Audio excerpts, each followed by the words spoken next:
If the standard deviation of data is 3.6 and each value of the data is divided by 3, then find the new variance and new standard deviation.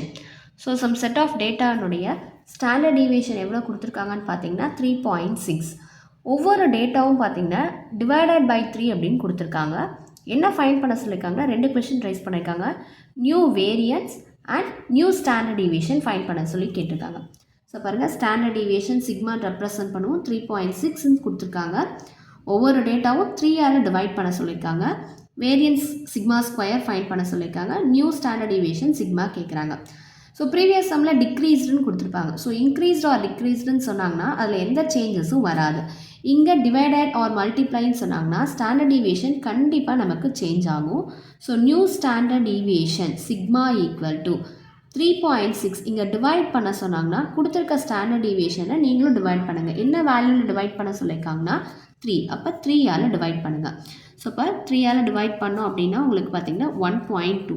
அப்போ new standard deviation உடைய answer உங்களுக்கு 1.2 அப்படின்னு கிடைக்கும். So எப்போ change ஆகாது அப்படின்னு பார்த்தீங்கன்னா degrees or இன்க்ரீஸ்ன்னு வந்தால் there is no change in the standard deviation and also in the variance. அதே மாதிரி இன்னொரு கொஷின் கேட்டிருக்காங்க, வேரியன்ஸ் கேட்டிருக்காங்க. ஸோ இப்போ நியூ வேரியன்ஸ் அப்படின்னா ஃபைண்ட் பண்ண ஆன்சரை நம்ம அப்படியே ஸ்கொயர் பண்ணோம் அப்படின்னா உங்களுக்கு வேரியன்ஸ் கிடச்சிருக்கும். அப்போ 1.2 த ஹோல் ஸ்கொயர். ஸோ இப்போ நியூ வேரியன்ஸ் ஈக்குவல் டு 1.2னா 12 ஸ்கொயர் பண்ணால் 144. இங்கே பாயிண்ட்டுக்கு அப்புறம் ஒரு டிஜிட் இருக்குது. ஸோ அப்போ 2 டிஜிட் தள்ளி பாயிண்ட் வைங்க. ஸோ நியூ வேரியன்ஸினுடைய ஆன்சர் உங்களுக்கு என்ன வரும்னு பார்த்தீங்கன்னா 1.44 அப்படின்னு கிடைக்கும். That's all. தேங்க்யூ.